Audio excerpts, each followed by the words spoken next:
इयत्ता 12वी विषय भूगोल प्रकरण क्रमांक 2 लोकसंख्या भाग 2 या प्रकरणावरील स्वाध्याय।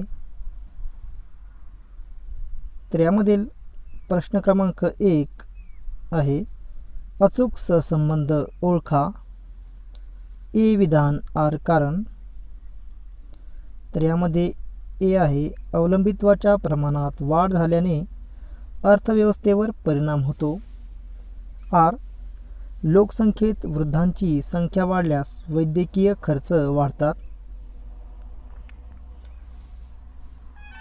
तर याचं पर्याय आहेत अ केवळ ए बरोबर आहे, आ केवळ आर बरोबर आहे, ई ए आणि आर हे दोन्ही बरोबर आहेत आणि आर हे ए चे अचूक स्पष्टीकरण आहे, ई ए आणि आर हे दोन्ही बरोबर आहेत परंतु आर हे ए चे अचूक स्पष्टीकरण नाही। तर याचं उत्तर आहे ई ए आणि आर हे दोन्ही बरोबर आहेत आणि आर हे ए चे अचूक स्पष्टीकरण नाही। 2 ए लोकसंख्येच्या मनोऱ्यात रुंद तळ बालकांची संख्या अधिक असल्याचे दाखवते। आर लोकसंख्या मनोऱ्याचे रुंद शीर्ष वृद्धांची संख्या अधिक असल्याचे द्योतक आहे। तर याचे पर्याय आहेत अ केवळ ए बरोबर आहे, आ केवळ आर बरोबर आहे, ई ए आणि आर हे दोन्ही बरोबर आहेत आणि आर हे ए चे अचूक स्पष्टीकरण आहे, ई ए आणि आर हे दोन्ही बरोबर आहेत परंतु आर हे ए चे अचूक स्पष्टीकरण नाही। त्याचं उत्तर आहे ई ए आणि आर हे दोन्ही बरोबर आहेत परंतु आर हे ए चे अचूक स्पष्टीकरण नाही। प्रश्न क्रमांक 2 टिपा लिहा। तर यामध्ये 1 लोकसंख्या वाढ व स्थलांतर। तर याचं उत्तर आपल्याला असे देता येईल स्थलांतरामुळे मूळ प्रदेश व स्थलांतरितांना स्वीकारणारा प्रदेश या दोन्ही प्रदेशात लोकसंख्या संरचनेत गुणात्मक व संख्यात्मक बदल घडून येतो। दोन्ही प्रदेशातील लोकसंख्येचे वितरण, घनता, प्रारूप व रचना यात बदल होतो। लोकसंख्या वाढीस जन्मदर आणि मृत्यूदर याबरोबरच स्थलांतर या घटकाचा प्रभाव पडतो। ज्या प्रदेशात स्थलांतरित लोक येतात म्हणजे आगमित प्रदेशात लोकसंख्या ही वाढते। स्थलांतरित लोक ज्या प्रदेशात येतात त्यामध्ये पुरुष स्थलांतरितांचे प्रमाण जास्त असल्याने तेथे पुरुषांची लोकसंख्या वाढते तर लिंग गुणोत्तर जे आहे ते कमी होते। अशा प्रदेशात लोकसंख्या घनता वाढते। या प्रदेशात कार्यशील लोकसंख्येत वाढ होते। स्थलांतरितामुळे लोकसंख्या वाढल्याने तेथे जास्त लोकसंख्येच्या समस्या निर्माण होतात। लोकसंख्या मनोरा आणि लिंग गुणोत्तर। तर याचं उत्तर आहे लोकसंख्या अभ्यासक लोकसंख्येचे वय व लिंगानुसार वितरण दर्शवण्यासाठी मनोऱ्याचा वापर करतात। यामध्ये 3 प्रकारच्या मनोऱ्याचा समावेश करण्यात आलेला असतो, विस्तारणारा, संकोचणारा व स्थिरावलेला असा उल्लेख दिसतो। मनोऱ्याच्या डाव्या बाजूस पुरुषांचे तर उजव्या बाजूला स्त्रियांचे प्रमाण म्हणजे लिंग गुणोत्तर दर्शविलेले असते। तिन्ही मनोऱ्यात लिंग गुणोत्तरात तफावत दिसते। पहिल्या विस्तारणाऱ्या मनोऱ्यात स्त्री पुरुष प्रमाणात फारशी तफावत जाणवत नाही, तरी पुरुषांचे प्रमाण अधिक जाणवते। कमी वयातील स्त्रियांची संख्या वाढत्या वयानुसार कमी होत जाते। दुसऱ्या संकोचणाऱ्या मनोऱ्यात पायाजवळ पुरुषांपेक्षा स्त्रियांची संख्या बरीच कमी दिसते। 60 वर्ष वयोगटात लिंग गुणोत्तर जास्त आहे। तिसऱ्या स्थिरावलेल्या टप्प्यात लिंग गुणोत्तरात फारशी तफावत नाही। एकंदरीत जगात स्त्रियांची संख्या जास्त आहे। 3 लोकसंख्येची व्यावसायिक संरचना. तर याचं उत्तर आहे, देशाचा आर्थिक विकास लोकसंख्येच्या व्यावसायिक संरचनेशी निगडीत असतो. प्राथमिक, द्वितीयक, तृतीयक अशा प्रकारचे वर्गीकरण केले जाते. या व्यवसायात कार्यशील गटातील लोकसंख्येच्या टक्केवारीवरून देशाचा आर्थिक विकासाचा स्तर ठरवता येतो. व्यवसायामधील लोकसंख्या प्रमाण हे देशाच्या आर्थिक विकासाचा मापदंड असतो. विकसित राष्ट्रात औद्योगिक व पायाभूत सुविधा उपलब्ध असल्याने तेथील कार्यशील लोकसंख्या द्वितीयक, तृतीयक किंवा चतुर्थक व्यवसायात जास्त दिसते. ज्या देशाची अर्थव्यवस्था कृषीप्रधान आहे तेथील कार्यशील लोकसंख्या प्राथमिक व्यवसायात गुंतलेली आढळते. जेथे प्राथमिक व्यावसायिकांची संख्या जास्त ते देश अप्रगत, मागास मानले जातात. प्राथमिक व्यवसायामध्ये शेतकरी, पशुपालन, शिकार, वनसंकलन, लाकूडतोड, खाणकाम इत्यादी व्यवसायाचा समावेश होतो. तर द्वितीयकमध्ये उद्योगधंदे, बांधकाम इत्यादी. तर तृतीयक व्यवसायामध्ये व्यापार, वाणिज्य, वाहतूक, साठवण, दळणवळण इत्यादी व्यवसायांचा समावेश होतो. 4. साक्षरतेचे प्रमाण. लोकसंख्येतील साक्षरतेचे प्रमाण हे देशाच्या आर्थिक व सामाजिक विकासाचे द्योतक असते. साक्षरता हे आर्थिक विकासाचे कारण व परिणाम दोन्ही आहे.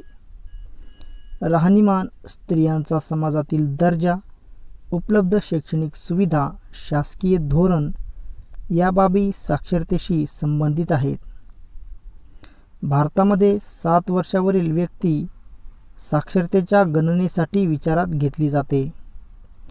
ज्या व्यक्तीस लिहिता, वाचता आणि गणिती क्रिया समजून करता येतात ती साक्षर मानली जाते. मागास, अप्रगत देशात साक्षरतेचे प्रमाण कमी असते. विकसित, प्रगत राष्ट्रात साक्षरता जास्त असते. ग्रामीण भागात कमी तर शहरी भागात साक्षरता अधिक असते. पुरुष साक्षरतेपेक्षा स्त्री साक्षरतेचे दर कमी आढळतो. मध्य आशिया, युरोप आणि उत्तर अमेरिका यांचा साक्षरता दर साधारण 100% आहे. सहाराच्या दक्षिणेकडील देशात सर्वात कमी आहे.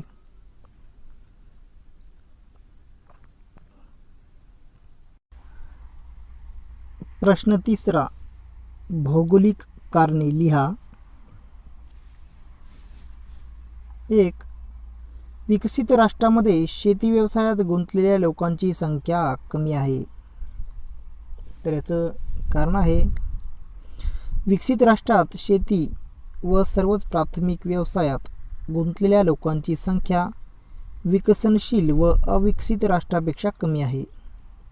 विकसित देशात औद्योगिक आणि पायाभूत सुविधा उपलब्ध असल्याने या अशा देशात कार्यशील लोकसंख्या द्वितीयक, तृतीयक किंवा चतुर्थक व्यवसायात जास्त आढळते.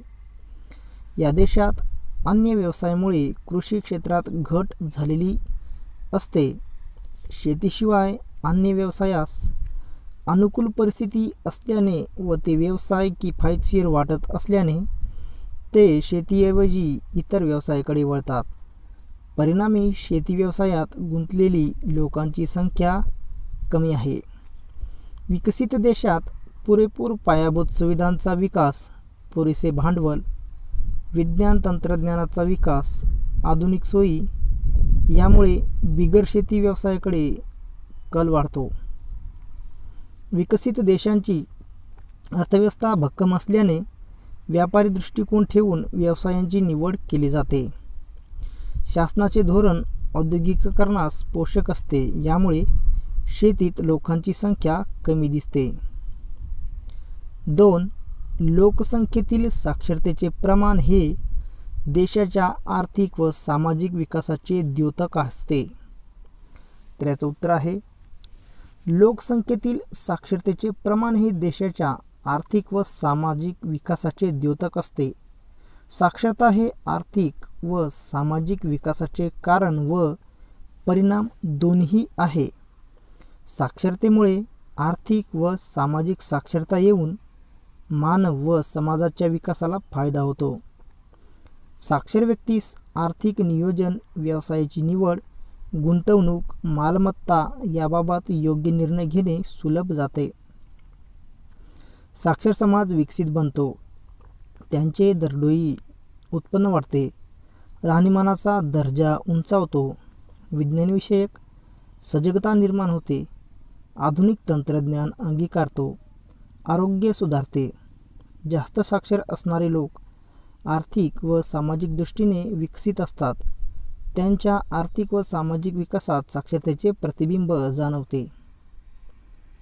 3. जेव्हा कार्यशील लोकसंख्येत वाढ होते तेव्हा लाभांशातही वाढ होते. तर याचं उत्तर आहे कार्यशील लोकसंख्येच्या प्रमाणावरून देशाचा आर्थिक विकास निश्चित होतो. कार्यशील लोकसंख्या अधिक असल्यास त्या देशाच्या अर्थव्यवस्थेत लोकांचा सहभाग जास्त होतो. एकूण लोकसंख्येत कार्यशील लोकसंख्या जास्त असल्यास मनुष्यबळाची उपलब्धता होऊन लाभांश वाढतो. अतिरिक्त मनुष्यबळाचा योग्य वापर झाल्यास देशाच्या आर्थिक विकासाचा वेग वाढवता येतो. याचा आर्थिक फायदा लाभांशाच्या स्वरूपात सर्वांना होतो. जेव्हा कार्यशील लोकसंख्या वाढते तेव्हा त्या देशाच्या दरडोई उत्पन्नात वाढ होऊन लाभांश वाढ होते. देशाच्या आर्थिक विकासाचा निर्देशांक वाढीस, लाभांश वाढीस कार्यशील लोकसंख्या प्रमाण अधिक असणे आवश्यक असते. 4. स्थलांतर हे नेहमी कायमस्वरूपी असते असे नाही.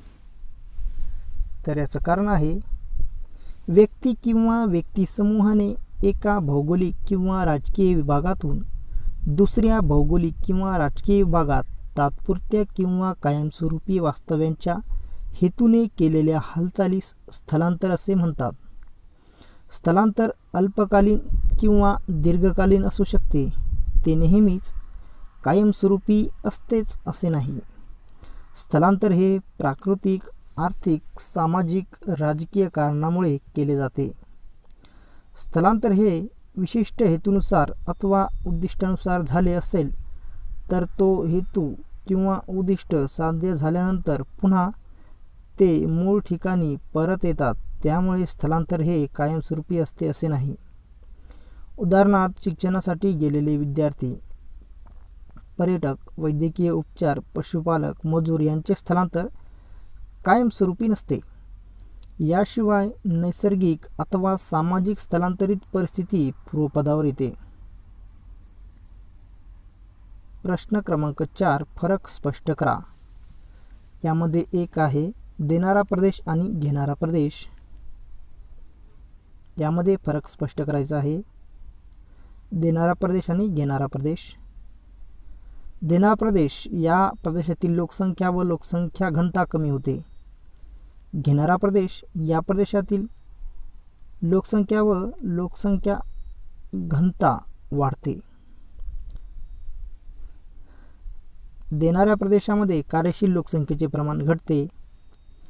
घेणाऱ्या प्रदेशामध्ये कार्यशील लोकसंख्येचे प्रमाण किंवा मनुष्यबळ वाढते. देणाऱ्या प्रदेशात तरुणांचे स्थलांतर झाल्यामुळे वयोरचना बदलते. येथे बालके वृद्ध प्रमाण अधिक होते. तर घेणाऱ्या प्रदेशात तरुणांचे स्थलांतर, वयोरचना बदलते. येथे तरुण, कामकरी वयोगट अधिक असतो. देणाऱ्या प्रदेशामध्ये पुरुषांचे स्थलांतर जास्त असते. लिंग गुणोत्तर बदलते. स्त्रियांची संख्या जास्त होते.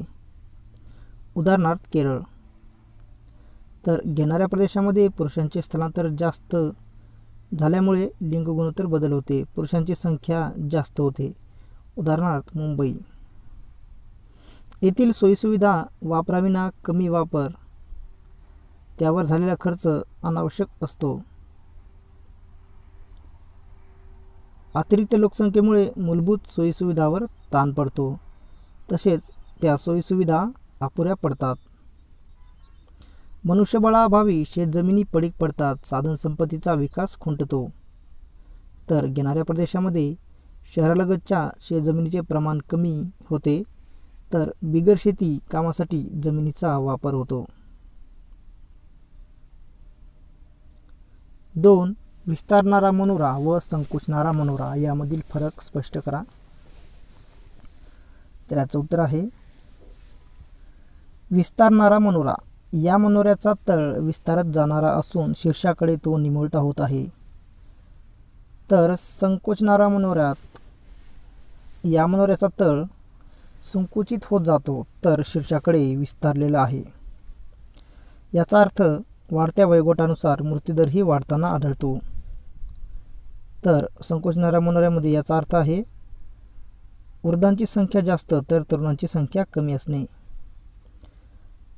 विस्तारणारा मनोरा हा मनोरा जन्म आणि मृत्यू दोन्ही दर जास्त आहेत असे सांगतो. तर संकुचणारा मनोरा हा जन्मदर कमी तर मृत्यूदर अगदी कमी असे सांगतो. विस्तारणारा मनोरा हा मनोरा असणाऱ्या देशात बालकाची व तरुणांची संख्या ही अधिक असते. तर संकुचणाऱ्या मनोऱ्यामध्ये वृद्धांची संख्या असल्याचे सांगतो. हा मनोरा अविकसित व विकसनशील देशाचा निदर्शक आहे. तर संकुचणारा मनोरा हा विकसित प्रगत देशाचा निदर्शक आहे. विस्तारणारा मनोरा हा असणाऱ्या देशात भविष्यात मनुष्यबळ अधिक मिळू शकते, तर संकोचणारा मनोऱ्यामध्ये असणाऱ्या देशात भविष्यात मनुष्यबळाचा तुटवडा भासू शकतो. प्रश्न क्रमांक 5.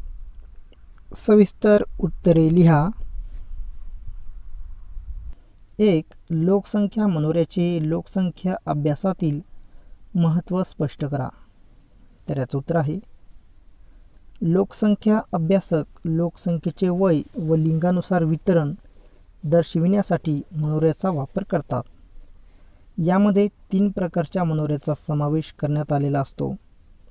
विस्तारणारा, संकुचणारा व स्थिरावलेला असा उल्लेख दिसतो. मनोऱ्याच्या डाव्या बाजूस पुरुषांचे तर उजव्या बाजूला स्त्रियांचे प्रमाण म्हणजे लिंग गुणोत्तर दर्शवलेले असते.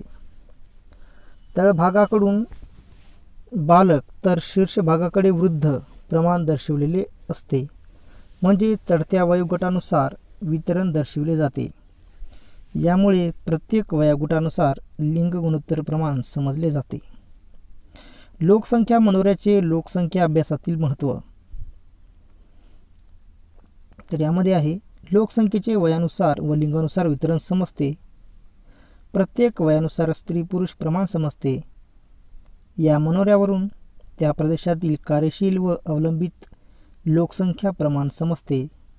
बालक, तरुण, वृद्ध वयोगटातील लोकसंख्या वितरणाची माहिती समजते. मनोऱ्याच्या प्रकारावरून देशाच्या आर्थिक स्थितीचा अंदाज करता येतो. या अभ्यासामुळे भविष्यकाळातील लोकसंख्या विषयक स्थितीचा अंदाज घेत ध्येय धोरणे नियोजन करण्यास मदत होते. यामधील वयोरचनेचा देशाच्या भवितव्यावर प्रत्यक्ष परिणाम करतो. मनोऱ्याच्या प्रकारानुसार जन्मदर व मृत्यूदर याबाबत आराखडा लक्षात घेऊन प्रदेशाचे आयुर्मान लक्षात घेण्यास मदत होते.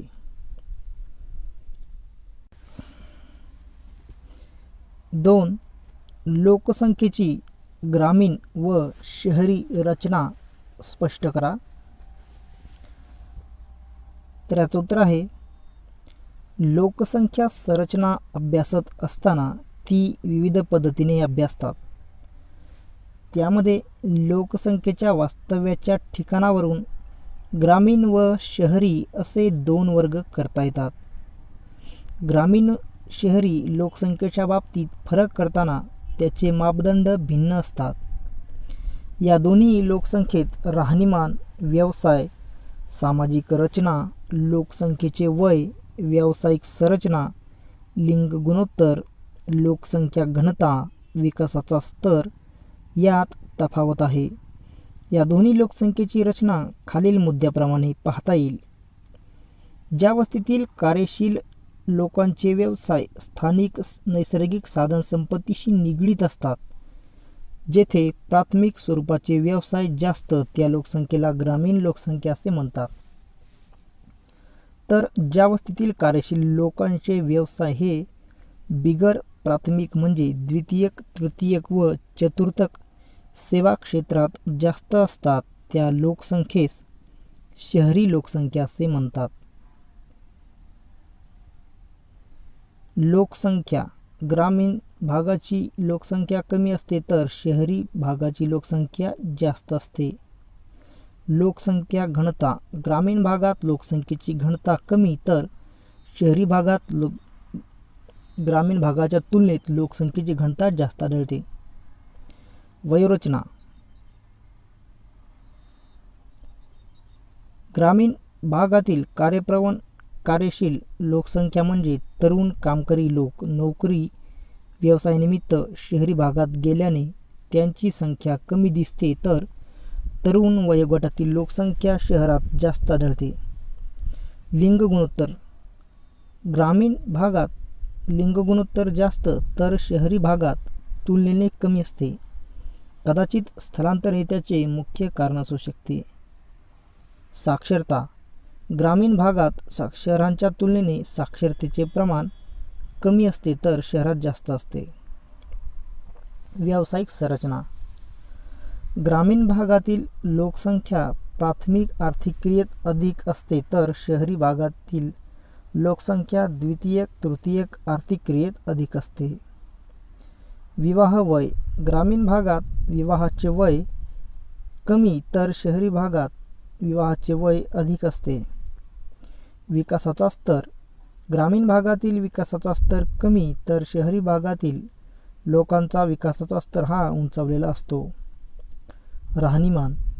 ग्रामीण भागातील लोकांचे राहणीमान हे सामान्य नैसर्गिक जीवनशैलीचे असते तर शहरी भागातील लोकांचे राहणीमान उच्च आधुनिक जीवनशैलीचे असते. 3. स्थलांतराचा देशातील लोकसंख्या रचनेवर होणारा परिणाम स्पष्ट करा. तर याचं उत्तर आहे, स्थलांतरामुळे लोकसंख्येत संख्यात्मक व गुणात्मक बदल होतात. जेथून स्थलांतर होते त्या प्रदेशास मूळ प्रदेश म्हणजेच देणारा प्रदेश व जेथे स्थलांतरित येतात त्या प्रदेशास स्थलांतरित प्रदेश